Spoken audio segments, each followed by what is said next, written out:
Hello students, welcome to affairs cloud. My name is Vikas Rana. Students, हम best of the best current affairs provide करते हैं।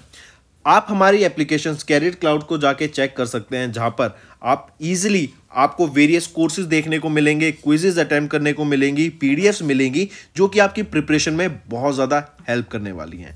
हमारा जो session है, हमारा जो कोर्सेज है, ये क्यों टॉप नॉच रहते हैं? क्योंकि जो हमारी एप्लीकेशंस हैं, हम यहाँ को वेराइटी ऑफ क्वेश्चंस प्रोवाइड करते हैं, वेराइटी ऑफ नोट्स प्रोवाइड करते हैं, जहाँ पर आपको कंटेंट मिलेगा both Hindi as well as English में।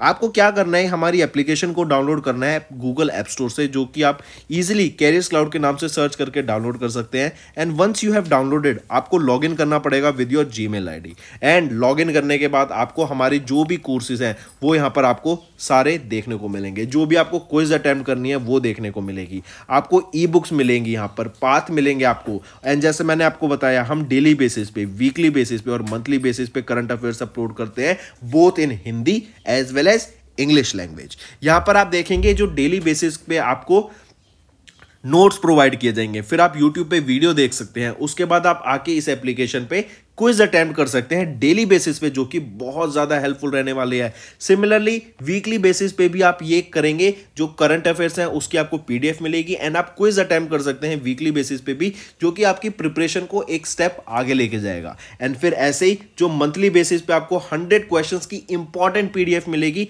वो आप रिवीजन के लिए एक बहुत अच्छा सोर्स रहेगा आप सभी स्टूडेंट्स के लिए जो गवर्नमेंट एग्जाम एस्पिरेंट्स हैं।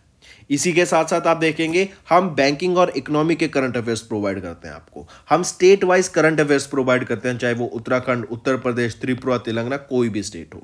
नॉट जस्ट दिस फ्रेंड्स, इसी के साथ साथ देखेंगे हम आपको टॉपिक वाइज करंट अफेयर्स भी प्रोवाइड करते हैं, और ये टॉपिक्स बहुत ज़्यादा इंपॉर्टेंट होते हैं। टॉपिक्स देखें तो जैसे important days, national affairs, international affairs, sports, defence, science and technology, apps and web portals, name the topic, और आपको उस टॉपिक के यहाँ पे करंट अफेयर्स देखने को मिलेंगे। जो भी गवर्नमेंट स्कीम्स लॉन्च की जाती हैं, जो भी एमओयू साइंस किए जाते हैं, जो भी इंडेक्सेस एंड रिपोर्ट्स आती हैं, वो सारी हमारे द्वारा कवर की जाती हैं, ताकि स्टूडेंट को one of the best experience मिल सके करंट अफेयर्स का, और उनको इधर उधर ढूंढना ना पड़े कंटेंट, जहां पर हम आपको सारा कंटेंट एक ही जगह पे प्रोवाइड। हेलो एवरीवन, कैसे हैं आप सब? आई होप आप सब अच्छे होंगे। तो दोस्तों, आज की वीडियो में हम 23 मई के इम्पॉर्टेंट करंट अफेयर्स डिस्कस करेंगे। काफ़ी हेल्पफुल सेशन रहेगा, तो एंड तक बने रहिएगा। काफ़ी कुछ आपको नया सीखने को मिलेगा। एंड जो भी बच्चे हमारी वीडियो पहली बार देख रहे हैं, उन सभी के लिए एक सजेशन, नोट्स ज़रूर बना के चलना साइड बाय साइड। करेक्ट? चलो स्टार्ट करें। NEP सारथी, SAARTHI, यहाँ पर R भी आएगा, राइट? NEP सारथी ये लॉन्च किया गया किस ऑर्गेनाइजेशन के द्वारा? सबसे पहले NEP की बात करें, नेशनल एजुकेशन पॉलिसी, राइट? इसको कई जगह न्यू एजुकेशन पॉलिसी भी लिखा जाता है, करेक्ट? NEP 3 बार आई है अभी तक इंडिया में, राइट? सबसे पहले आई थी 1968 में, इसके बाद आई 1986 में, और इसी को एडिट किया गया था 1992 में। इसको ये मत समझना नई पॉलिसी आई थी। Second education policy, new education policy या नेशनल एजुकेशन पॉलिसी को ही एडिट किया गया।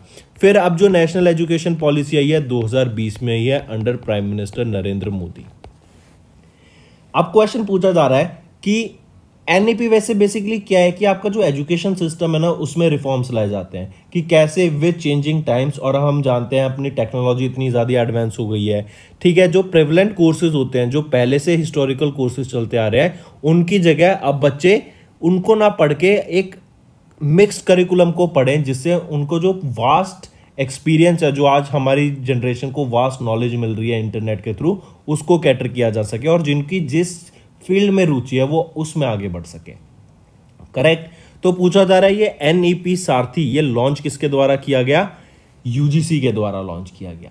अब ये सारथी है क्या? ये क्या कैंपेन है? ये क्या प्रोग्राम है? तो देखो, सारथी की सबसे पहले तो आपको फुल फॉर्म पता होनी चाहिए। सारथी क्या है आपका? Student ambassador for academic reforms in transforming higher education in India. हर कॉलेज या इंस्टीट्यूट से 3 बच्चे सेलेक्ट किए जाएंगे, और टोटल में 300 बच्चों को यहाँ पे सिलेक्ट किया जाएगा, जहाँ पर इनको प्रोवाइड किया जाएगा वेरियस ट्रेनिंग से, कि हम कैसे NEP को आगे बढ़ाएं, कैसे इसकी प्रमोशन की जाए, कैसे इसको नेक्स्ट लेवल पे दिया जाए, और लोगों को इसकी अवेयरनेस क्रिएट की जा सके। ठीक है, इसीलिए ये NEP सारथीज यहाँ पे अपॉइंट किए जाएंगे। हर हायर एजुकेशन इंस्टीट्यूट से 3 लोग बच्चों को यहाँ पे अपॉइंट किया जाएगा, ठीक है। और स्टूडेंट्स को अवेयरनेस क्रिएट कराने के लिए कि कैसे हम एनईपी का इफेक्टिव यूज कर सकते हैं, इसीलिए ये यूजीसी के द्वारा एनईपी सारथी लॉन्च किया गया था। करेक्ट। यूजीसी की अगर मैं बात करूं 1956 में स्टैब्लिश किया गया था। प्रोफेसर चेयरमैन कौन रहेंगे यहाँ पे? प्रोफेसर एम जगदीश कुमार, और हेडक्वार्टर रहेगा न्यू दिल्ली में। चलिए नेक्स्ट पे आते हैं। यहाँ पे आप देख सकते हैं ऑब्जेक्टिव क्या है इसका एनईपी सारथी का, to create an environment where students could engage and participate to make effective use of provisions of NEP 2020। चलिए नेक्स्ट पे आते हैं। निर्भया हेल्थ इंश्योरेंस स्कीम ये किस स्टेट के द्वारा लॉन्च की गई थी? निर्भया हेल्थ इंश्योरेंस स्कीम, तो ये आंध्र प्रदेश के द्वारा लॉन्च की गई पहली मेडिकल इंश्योरेंस स्कीम रहेगी या फिर हेल्थ इंश्योरेंस स्कीम रहेगी। First health insurance scheme Andhra Pradesh state की फॉर स्पेशल चिल्ड्रन। जो आपके बच्चे स्पेशल चिल्ड्रन होते हैं, जिनके पास को जो डिसेबल्ड होते हैं या फिर ऑटिज्म हो गया, जैसे जो मेंटली रिटार्डेड होते हैं, ठीक है, उन पे अलग अलग डिसेबिलिटीज होती हैं, तो ऐसे बच्चों के लिए यहाँ पर हेल्थ इंश्योरेंस स्कीम लॉन्च की गई थी। आंध्र प्रदेश के द्वारा इसको लॉन्च किया गया ताकि उन बच्चों को, उन स्पेशल चिल्ड्रन को फ्री मेडिकल ट्रीटमेंट प्रोवाइड किया जा सके। ये scheme Nirbhaya health insurance scheme किस मिनिस्ट्री के द्वारा लॉन्च की गई है? तो ministry of social justice and empowerment के द्वारा इसको लॉन्च किया गया। अगर हम इसकी बात करें तो जो स्पेशल चिल्ड्रन है उनको फ्री मेडिकल सर्विस प्रोवाइड कराने की यहाँ पे बात की गई।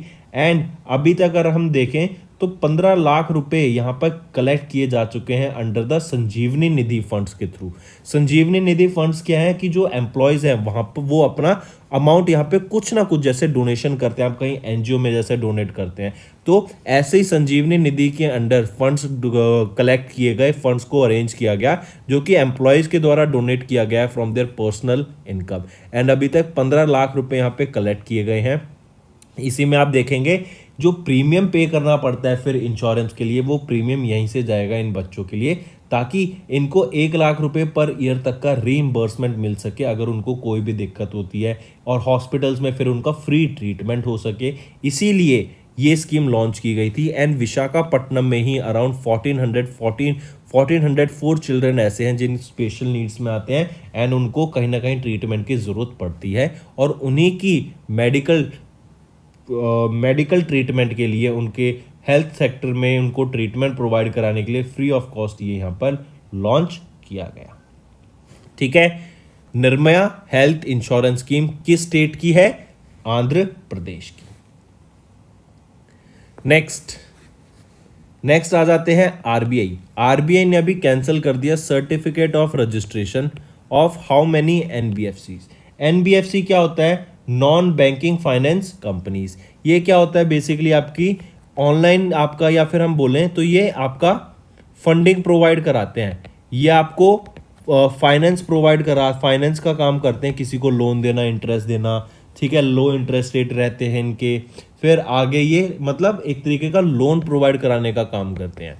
अभी रिसेंटली आरबीआई ने कितनी एनबीएफसीज का सर्टिफिकेट ऑफ रजिस्ट्रेशन को कैंसिल कर दिया है, ठीक है, तो वो कितने रहेंगे? 7 एनबीएफसीज का कैंसिल कर दिया है, और 14 ने अपना परमिट को सरेंडर कर दिया। अगर इसी की बात करें, यहां देखें तो under the section 45(1)(a) IA of part 6 of RBI act of 1934 RBI ने सर्टिफिकेट ऑफ रजिस्ट्रेशन 7 एनबीएफसीज का कैंसिल कर दिया है। आरबीआई की अगर मैं बात करूं, कौन रहेंगे गवर्नर? शक्तिकांत दास। कितने डेप्टी गवर्नर होते हैं? 4 डेप्टी गवर्नर्स होते हैं। एंड हेडक्वार्टर कहाँ रहेगा आरबीआई का? मुंबई, महाराष्ट्र में। और इस्टेब्लिश कब किया गया था? 1 अप्रैल 1935 को इसको इस्टेब्लिश करा गया था। मूविंग ऑन, नेक्स्ट, किस ऑर्गेनाइजेशन ने इंट्रोड्यूस किया risk disclosure framework for trading by individual traders in equity, future and option segment? FNO segment, future and option segment. जब आप ट्रेडिंग करते हैं ना स्टॉक मार्केट में, समझिए ये one of the riskiest game होता है जो आप खेलते हैं, ठीक है। इसमें प्रॉफिट भी हाई होता है, लेकिन जो आपका लॉस भी होता है ना वो भी बहुत ज़्यादा हाई होता है। तो अभी एक रिस्क डिस्क्लोजर फ्रेमवर्क लॉन्च करने की बात की गई। जब भी आप फ्यूचर एंड ऑप्शन सेगमेंट में जाएंगे तो आपको वहां पर जो आपके प्रोवाइडर हेजेस, जैसे आप ग्रो ऐप पे जा रहे हैं या ज़ेरोदा ऐप से कर रहे हैं, तो वहां पर आपको डिस्क्लेमर प्रोवाइड किया जाएगा कि एंड फ्रेमवर्क पूरा दिखाया जाएगा कि ये जो आप सेगमेंट में अभी आप वर्क करने जा रहे हैं, आप ट्रेड्स लेने जा रहे हैं, तो ये बहुत ज़्यादा रिस्की रहता है। ठीक है, इसमें लोग आप देखेंगे तो ऑलमोस्ट 90% लोग ऐसे होते हैं जो नया ट्रेडिंग स्टार्ट करते हैं, वो यहाँ पर अपना लॉस लेते हैं। उनका लॉस होता ही होता है। ऑन एन एवरेज अगर ट्रेडर देखें तो 50,000 रुपीज का यहाँ पर उनका लॉस रहता है अगर वो फ्यूचर एंड ऑप्शंस खेलते हैं। एंड बहुत कम ही प्लेयर्स ऐसे होते हैं जो फ्यूचर्स एंड ऑप्शन मार्केट में अपना प्रॉफिट निकाल पाते हैं। ओनली 11% ऐसे लोग रहते हैं जो ऑन एन एवरेज प्रॉफिट निकालते हैं ऑफ 1.5 लाख रुपए का। ठीक है, ऑन एन एवरेज अगर मैं पूरे ट्रेडर्स की बात करूं तो बहुत ज़्यादा रिस्की सेगमेंट रहता है ये आपका फ्यूचर एंड ऑप्शन का। करेक्ट। तो किसके द्वारा ये रिस्क डिस्क्लोजर फ्रेमवर्क लॉन्च करने की बात की गई ट्रेडर्स को ड्यूरिंग फ्यूचर्स एंड ऑप्शन? तो सेबी ने ये मैंडेट किया है कि लोगों को यहाँ पर जो ऑर्गेनाइजेशन है उनको यहाँ पर शो करना पड़ेगा, ये framework risk framework law disclosure लाना पड़ेगा ताकि उनको पता हो सके जिस सेगमेंट में वो एंटर कर रहे हैं वो कितना ज़्यादा रिस्की सेगमेंट है। फिर यहीं पे अगर मैं बात करूँ चेयरपर्सन की, कौन रहेंगी? मधाबीपुरी बक। हेडक्वार्टर मुंबई महाराष्ट्र में। 12 अप्रैल 1992 को ये इस्टेब्लिश किया गया था। चलिए नेक्स्ट पे आते हैं। नेक्स्ट हम बात करते हैं इंडिया का पहला small cap fund in ULIP segment launch किया गया बजाज अलायंस लाइफ इंश्योरेंस के द्वारा। अब ये यूएलआईपी क्या है? Unit linked insurance plan. अब बेसिकली ये क्या होता है? यूएलआईपी आपका इंश्योरेंस प्लान तो होता ही होता है, लेकिन ये आपका इंश्योरेंस एज वेल एज ये आपका इन्वेस्टमेंट की तौर पे काम करता है। ठीक है, मतलब इंश्योरेंस भी कवर रहती है इसके अंदर आपकी, और मार्केट के हिसाब से जो भी आपका इन्वेस्टमेंट होगा ना वो भी आपका इसमें कवर रहता है। तो ऐसा ये एक फंड लॉन्च किया गया है यूएलआईपी सेगमेंट के अंदर, Bajaj life insurance small cap fund. अब देखो ये फंड्स भी होते हैं, एक होता है स्मॉल कैप, एक होता है मीडियम कैप, एक होता है large cap. Small cap high risk high return, medium risk medium return, और लार्ज रिस्क में लार्ज कैप में लो रिस्क लो रिटर्न। जितना ज़्यादा स्मॉल सेगमेंट होगा लोग उतना आपकी क्वांटिटी आप ज़्यादा बाय कर पाएंगे और वो उतना ही वॉलेटाइल होगा, उतना ही रिस्की होगा। इसलिए स्मॉल कैप में, मीडियम कैप में और लार्ज कैप में कोई भी आप किसी भी इन्वेस्टमेंट बैंकर से बात करेंगे ना तो वही सजेस्ट करेगा कि आप मिक्स में बाय करें। अगर स्टॉक मार्केट में भी अगर आप देखें स्मॉल कैप लार्ज कैप और मीडियम कैप देखें तो आपको एक डाइवर्सिफाइड पोर्टफोलियो होना चाहिए। आप ऐसा ना करें कि आपने स्मॉल कैप ही बहुत सारा बाय कर लिया या फिर लार्ज कैप ही आपने बहुत सारा बाय कर लिया।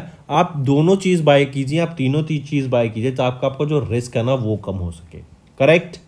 चलिए Bajaj alliance life insurance company की बात करूँ तो managing director and chief executive officer कौन रहेंगे? वो है तरुण चुग। ठीक है, और हेडक्वार्टर कहाँ पे रहेगा इसका? पुणे महाराष्ट्र में। नेक्स्ट पे आते हैं। नेक्स्ट बात करते हैं इंडिया के पहले रिसाइकल्ड पीवीसी रुपए कार्ड की। इंडिया के पहले रिसाइकल्ड पीवीसी रुपए कार्ड की ये किसके द्वारा लॉन्च किया गया? टाइड एंड ट्रांसकॉर्प के द्वारा। I repeat, Tide and Transcorp ने मिलके इंडिया का पहला रिसाइकल्ड पीवीसी होता है पॉलीविनाइल क्लोराइड, पीवीसी रुपए कार्ड को लॉन्च किया। और अगर ये रिसाइकल्ड है तो ईच कार्ड से हम 7 grams of carbon and 3.18 grams of plastic को हम सेव कर रहे हैं, ताकि हम ऐसा नया नहीं बना रहे और रिसाइकल कर रहे हैं तो इतना हमें इससे सेव देखने को मिलता है। करेक्ट। ट्रांसकॉर्प इंटरनेशनल लिमिटेड की बात करें तो मैनेजिंग डायरेक्टर रहेंगे गोपाल शर्मा, हेडक्वार्टर रहेगा न्यू दिल्ली में। राइट। और पीवीसी होता है पॉलीविनाइल क्लोराइड। चलिए नेक्स्ट पे आते हैं। किस प्लेटफॉर्म ने लॉन्च किया bond investing on their platform? देखो बॉन्ड्स भी ना आपके क्या होते हैं कि आपने एक जगह पैसा डाला और उसके बाद आपको एक फिक्स अमाउंट ऑफ रिटर्न मिलता रहेगा। ये भी बॉन्ड्स भी देखेंगे जनरली 3 टाइप्स के होते हैं। पहला होता है गवर्नमेंट बॉन्ड्स, गवर्नमेंट बॉन्ड्स क्या होते हैं, ये बहुत सिक्योर बॉन्ड्स होते हैं एंड ये पैसा आपका गवर्नमेंट के पास सेव रहता है एंड गवर्नमेंट आपको एक फिक्स्ड अमाउंट का रिटर्न प्रोवाइड करती है, जैसे जनरली 7 से 8% के बीच में ये आपका रहता है government bonds, right. Any number of periods रहते हैं, आप 20-30 साल तक के भी यहाँ पे बॉन्ड्स बाय कर सकते हैं, करेक्ट। फिर नेक्स्ट आ जाता है tax free bonds. Tax free bonds होते हैं कि आपको अपना टैक्स सेव करना है तो उनके लिए आप यहाँ पे बॉन्ड्स बाय करते हैं और ये PSUs जैसे national highway authority of India, Indian railway finance corporation, इनके आप यहाँ पर टैक्स फ्री बॉन्ड्स को परचेज कर सकते हैं और यहाँ पे जो जनरल रिटर्न रहता है अंडर 6% रहता है, ठीक है, जस्ट शॉर्ट ऑफ 6%, करेक्ट। 5 महीने से लेके 13 साल तक आप यहाँ पे इन्वेस्ट कर सकते हैं। तीसरे आ जाते हैं कॉर्पोरेट बॉन्ड्स। कॉर्पोरेट बॉन्ड्स होते हैं ये हाई रिस्क बॉन्ड्स होते हैं, लेकिन यहाँ पे जो रिटर्न होता है ना वो भी बहुत सिग्निफिकेंटली हाई होता है। ऑलमोस्ट अगर हम देखें तो 15% तक का भी आपको ऑन एन एवरेज यहाँ पे रिटर्न देखने को मिल सकता है, क्योंकि ये कॉर्पोरेट बॉन्ड्स। तो ये 3 तरह के बॉन्ड्स होते हैं। अभी रिसेंटली किस प्लेटफॉर्म ने बॉन्ड इन्वेस्टिंग लॉन्च की है ऑन देयर प्लेटफॉर्म, तो वो रहेगा पेटीएम का। पेटीएम मनी इन्वेस्टमेंट प्लेटफॉर्म है, जैसे ग्रो, ज़रोदा हो गया, यहाँ पर आप बाय शेयर कर सकते हैं, सेल कर सकते हैं शेयर्स को, म्यूचुअल फंड्स को बाय सेल कर सकते हैं। ऐसे ही पेटीएम मनी भी आपका एक इन्वेस्टमेंट प्लेटफॉर्म है जो पेटीएम के द्वारा ही लॉन्च किया गया है एंड यहाँ पर अभी बॉन्ड इन्वेस्टिंग का प्लेटफॉर्म लॉन्च किया गया है, करेक्ट। चलिए नेक्स्ट पे आते हैं। आदित्य बिरला कैपिटल, इनके द्वारा उद्योग प्लस लॉन्च किया गया है। ये उद्योग प्लस क्या है, ये एक इनिशिएटिव है जो कि वन स्टॉप सॉल्यूशन रहेगा MSMEs को हेल्प करने के लिए। यहाँ पर उनकी प्रोटेक्शन के लिए, फाइनेंसिंग के लिए, इन्वेस्टमेंट के लिए, एडवाइस प्रोवाइड कराने के लिए, अलग अलग सर्विस को मैनेज करने के लिए एंड उनके बिजनेस को ग्रो करने का काम किया जाएगा under this platform Udyog plus. ये एक business to business digital platform है, मतलब ये बिजनेस से डायरेक्टली डील करते हैं। B2C होता है बिजनेस टू कस्टमर, कि आप कस्टमर से डायरेक्टली डील कर रहे हैं, करेक्ट। तो आदित्य बिरला कैपिटल के द्वारा उद्योग प्लस ये एक innovative one stop business platform launch किया गया है फॉर MSMEs। नेक्स्ट, किस ऑर्गेनाइजेशन ने अभी पहला सऊदी एस्ट्रोनॉट्स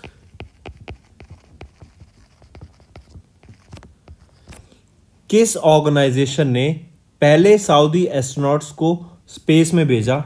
2 सऊदी एस्ट्रोनॉट्स रहेंगे, एक मैन और एक वीमेन। और याद रखेंगे ये पहला नेशन बना टू सेंड फर्स्ट, और उनके पहले नेशन की फर्स्ट वीमेन टू ISS। तो यहाँ पर टोटल 4 एस्ट्रोनॉट्स को इंटरनेशनल स्पेस स्टेशन पे भेजा गया है। कैनेडी स्पेस सेंटर से इसको लॉन्च किया गया। स्पेस एक्स के फैल्कन 9 रॉकेट की मदद से लॉन्च किया गया और उसके ऊपर ड्रैगन कैप्सूल था, जहां पर जिसकी मदद से 4 एस्ट्रोनॉट्स को इंटरनेशनल स्पेस स्टेशन पे ले जाया गया। तो ये स्पेस एक्स के द्वारा ले जाए गए।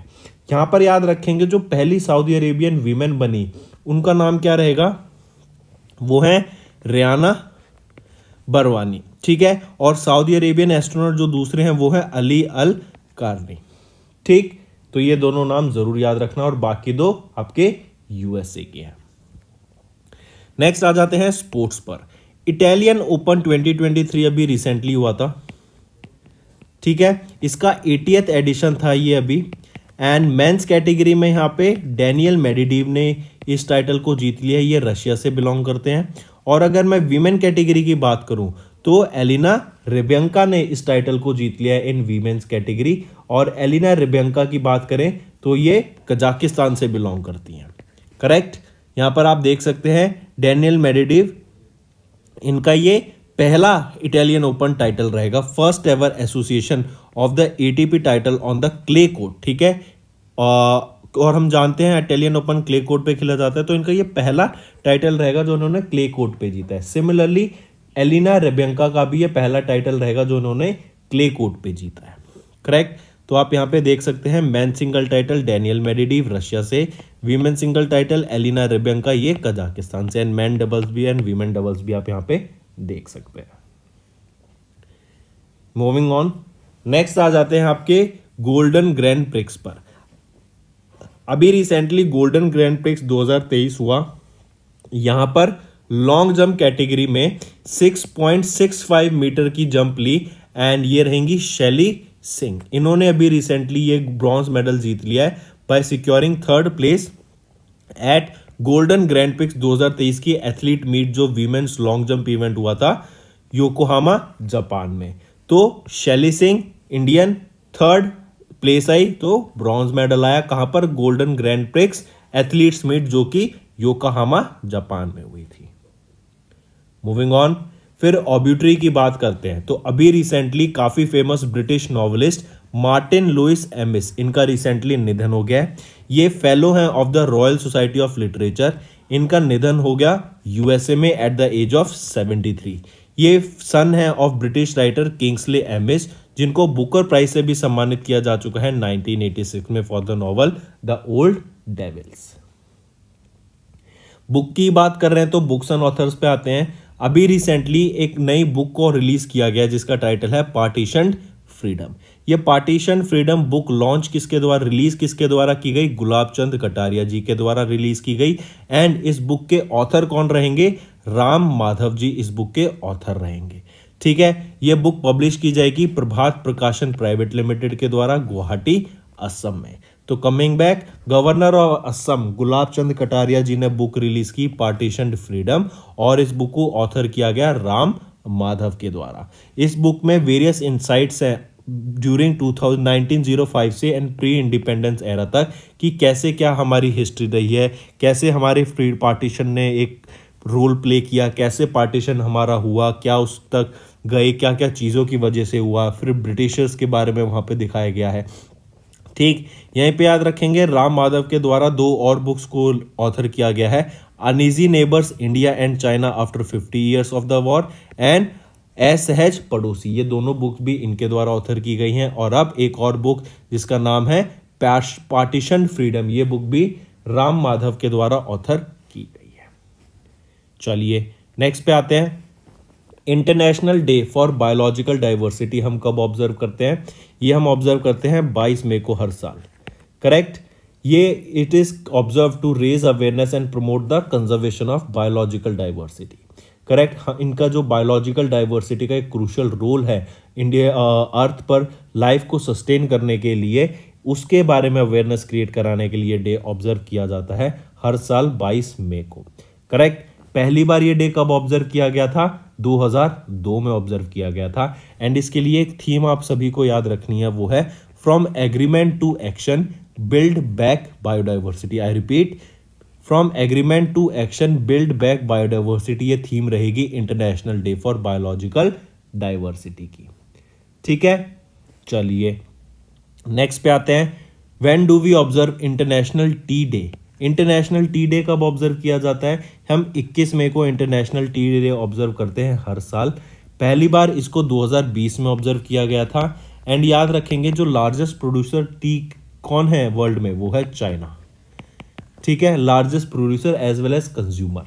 ये डे ऑब्जर्व किया जाता है यूनाइटेड नेशन के FAO के द्वारा, फूड एंड एग्रीकल्चर ऑर्गेनाइजेशन के द्वारा।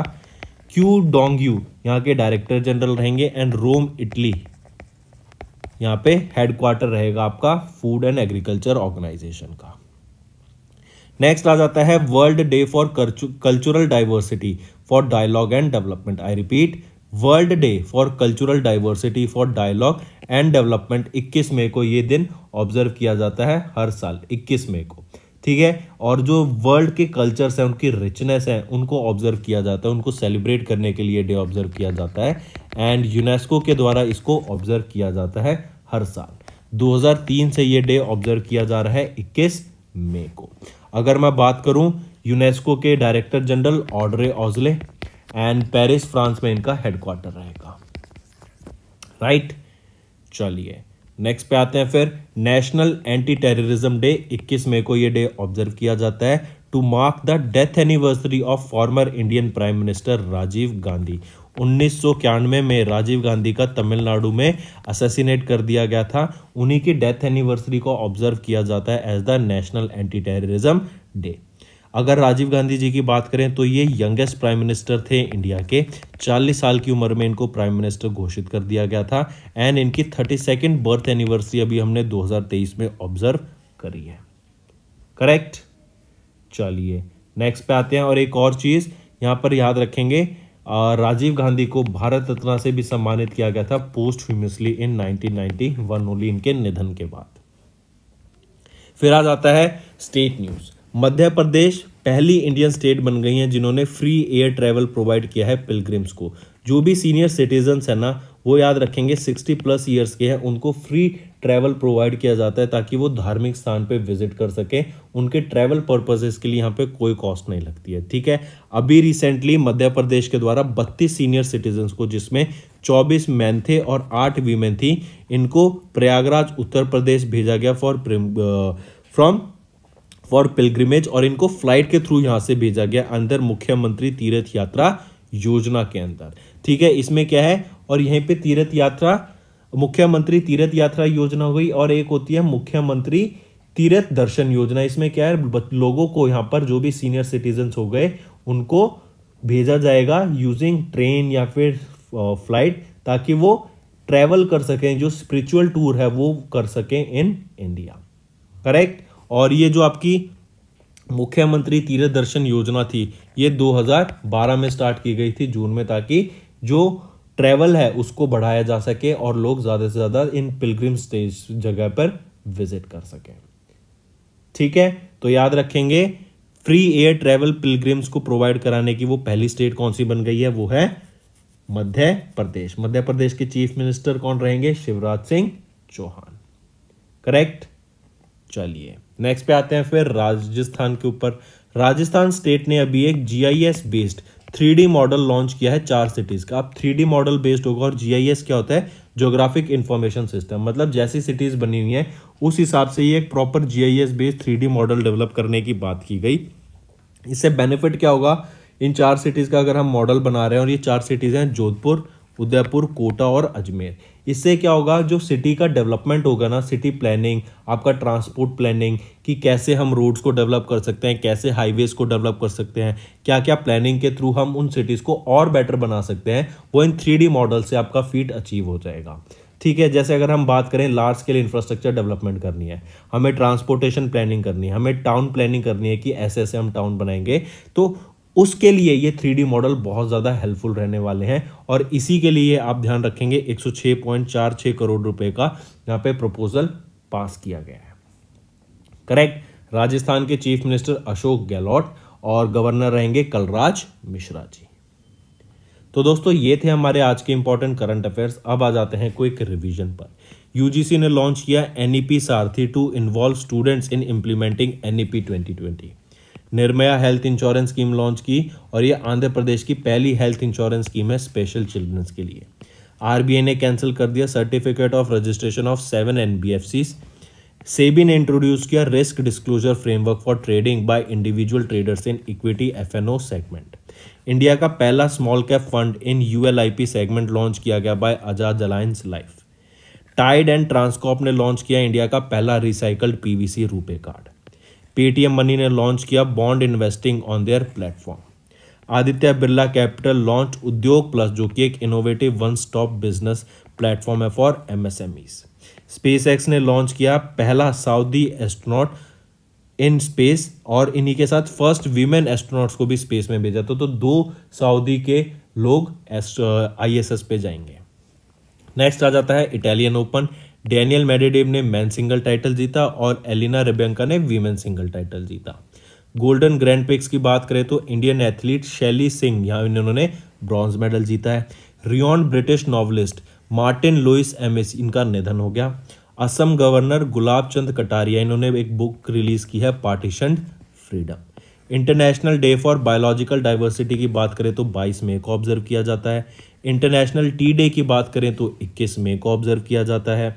World day for cultural diversity की बात करें फॉर डायलॉग एंड डेवलपमेंट, ये आपका 21 मई को ऑब्जर्व किया जाता है। नेशनल एंटी टेररिज्म डे, ये भी आपका 21 मई को ऑब्जर्व किया जाता है। एंड मध्य प्रदेश वो पहली इंडियन स्टेट बन गई जिन्होंने फ्री एयर ट्रेवल प्रोवाइड किया to pilgrims.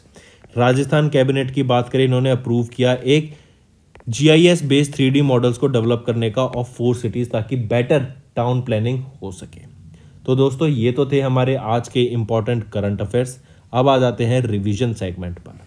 World metrology day कब ऑब्जर्व किया जाता है? 20 मई को। और मेट्रोलॉजी क्या है? बेसिकली ये आपका scientific study of the measurement and its application. ठीक है, नेक्स्ट आ जाता है वर्ल्ड बी डे। बी की जो इम्पोर्टेंस है, बी हमारे एक बहुत इंपॉर्टेंट पॉलिनेटर्स होते हैं और इनकी अवेयरनेस क्रिएट कराने के लिए ही हम वर्ल्ड बी डे ऑब्जर्व करते हैं 20 मई को। थीम याद रखेंगे, bee engaged in pollinator friendly agriculture production, ये आपकी थीम रहेगी वर्ल्ड बी डे की।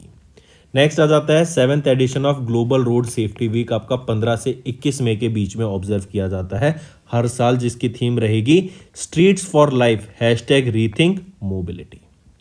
नेक्स्ट तेलंगाना होम मिनिस्टर की अगर हम बात करें, मोहम्मद महमूद अली, इनके द्वारा साहस ये एक इनिशिएटिव लॉन्च किया गया है ताकि जो वर्क प्लेस है वीमेन के लिए उसको और सेफ बनाया जा सके।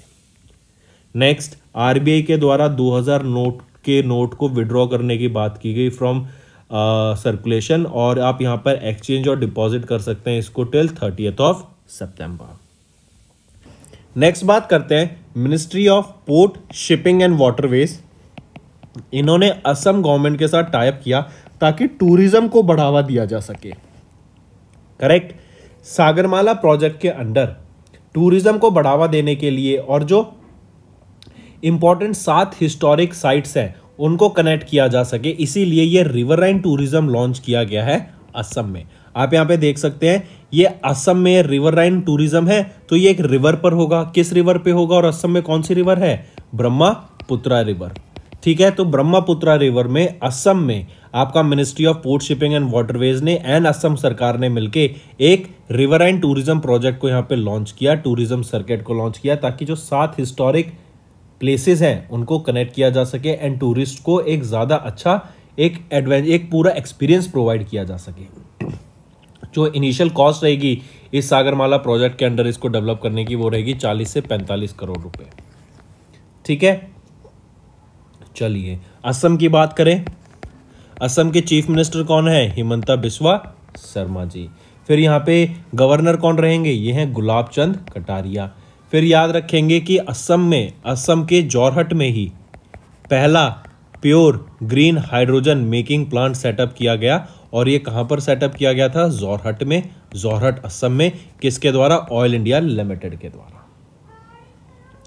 Next, India along with which country will jointly develop a center for water technology at IIT Madras.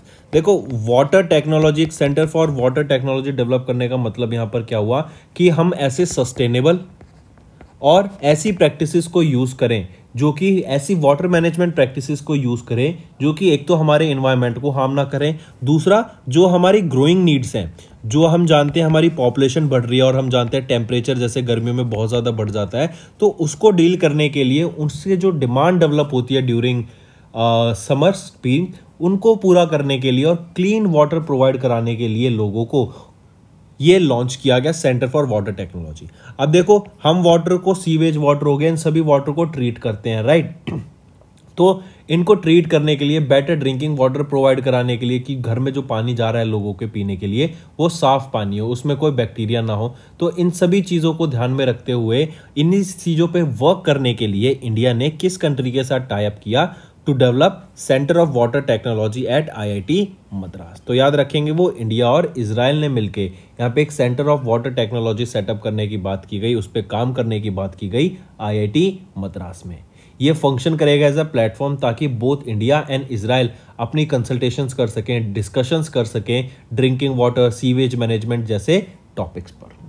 ठीक, फिर यहीं पे आप देखेंगे जो टेक्नोलॉजी है वो एक दूसरे के पास, मान लो इजराइल के पास अच्छी टेक्नोलॉजी है और उनके साइंटिस्ट के पास रिसर्च डाटा है, ज़्यादा रिसर्च उन्होंने कर रखी है, तो उनके साथ मिलके इंडिया के रिसर्चर्स, इंडिया के साइंटिस्ट इस चीज़ पे काम करेंगे ताकि एक नई बेटर टेक्नोलॉजी डेवलप किया जा सके। इवन बोला गया यहाँ पर IoT as well as artificial intelligence की मदद से भी टेक्नोलॉजी को डेवलप किया जाएगा।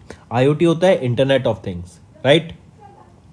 चलिए, तो आप देख सकते हैं इजराइल और इंडिया ने पार्टनर किया to establish a centre of water technology IIT Madras में।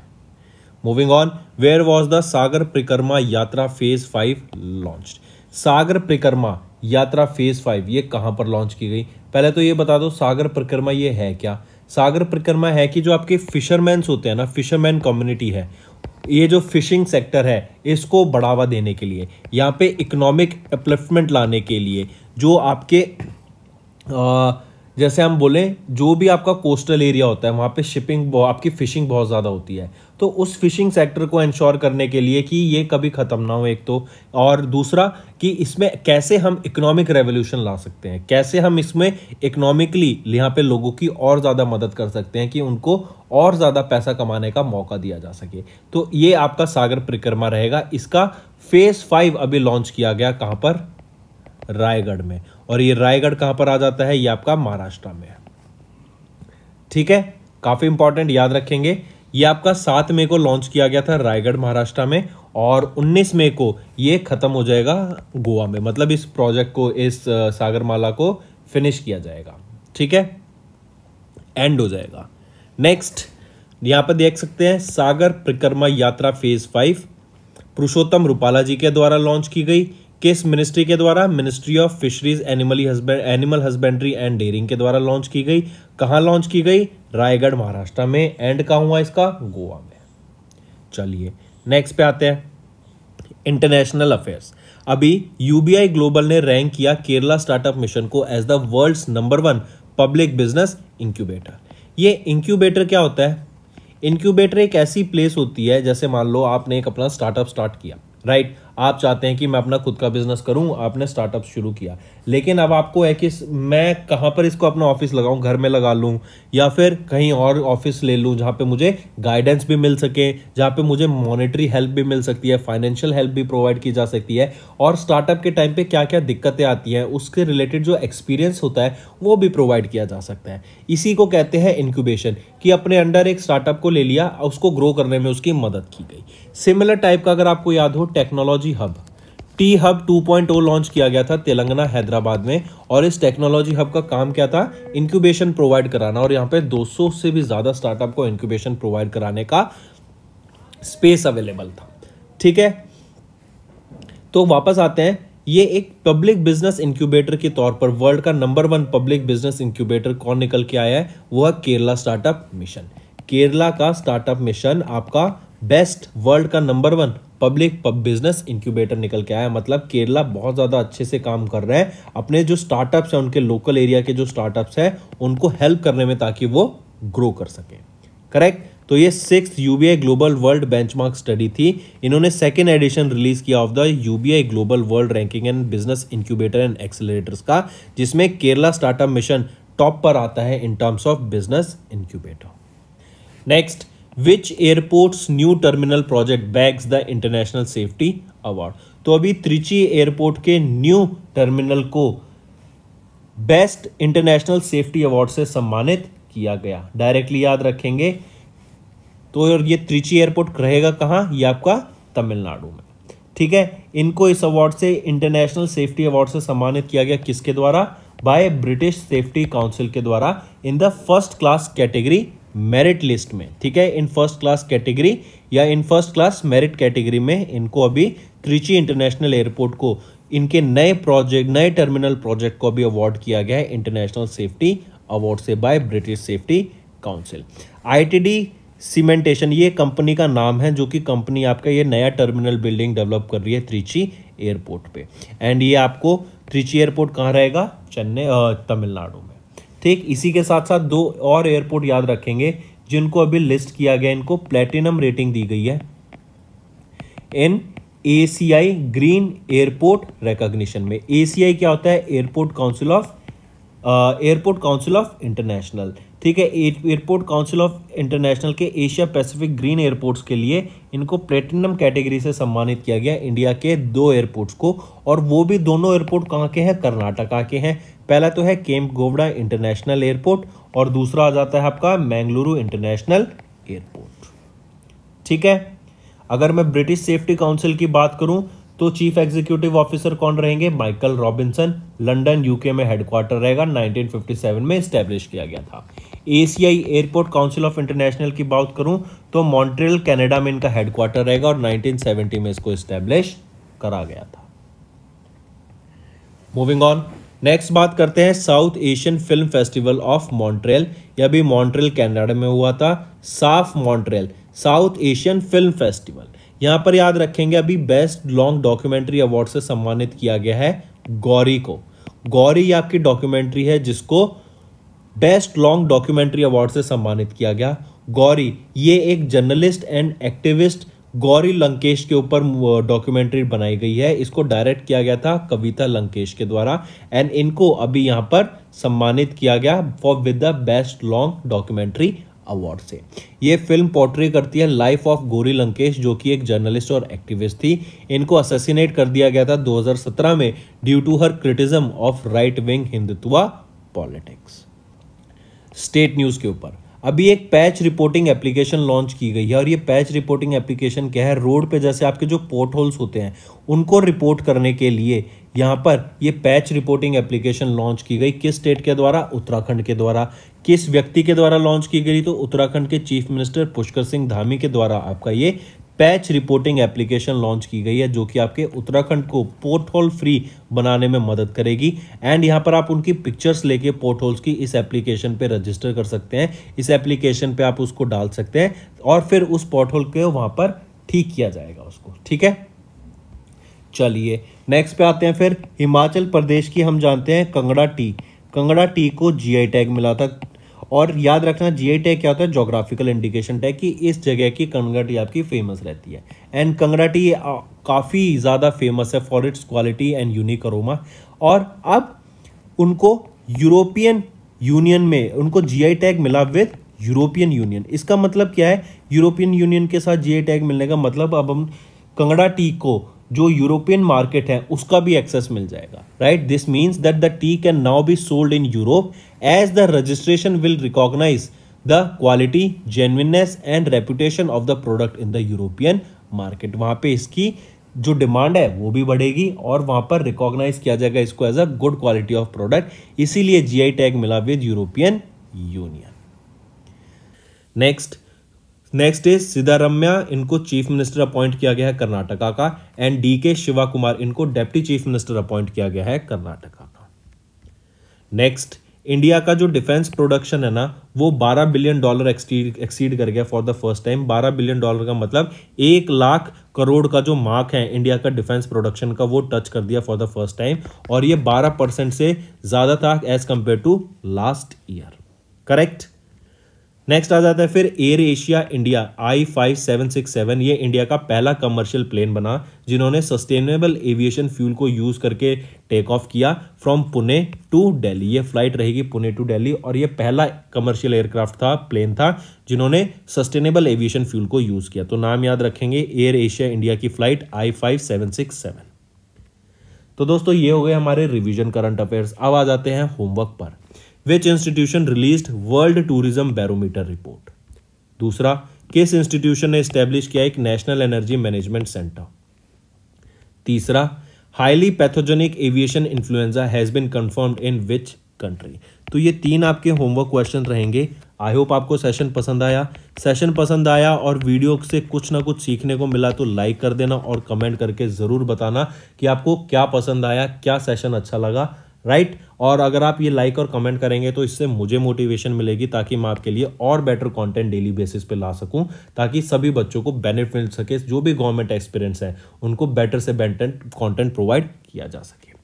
So that's all for the day friends. Thank you and have a nice day. Friends, ये हमारी वीडियो थी। आई होप आपको वीडियो पसंद आई होगी। इसी के साथ साथ फ्रेंड्स, आप हमारे यूट्यूब चैनल को सब्सक्राइब कर सकते हैं, आप टेलीग्राम चैनल पे जाके हमें फॉलो कर सकते हैं। एंड इसी के साथ साथ अगर आपको कोई भी प्रॉब्लम आ रही है या तो पेमेंट में या हमारे कोर्सेज के साथ, तो आप हमें कांटेक्ट कर सकते हैं एट द नंबर 7677333862 या फिर आप हमारी मेल आईडी पे हमें मेल कर सकते हैं and I will make sure कि आपकी जो प्रॉब्लम है उसको जल्दी से जल्दी सॉल्व किया जाए। इसी के साथ साथ आप हमारे इंस्टाग्राम हैंडल affairscloud_official को फॉलो कर सकते हैं। कोड और याद रखना, वो है विकास10।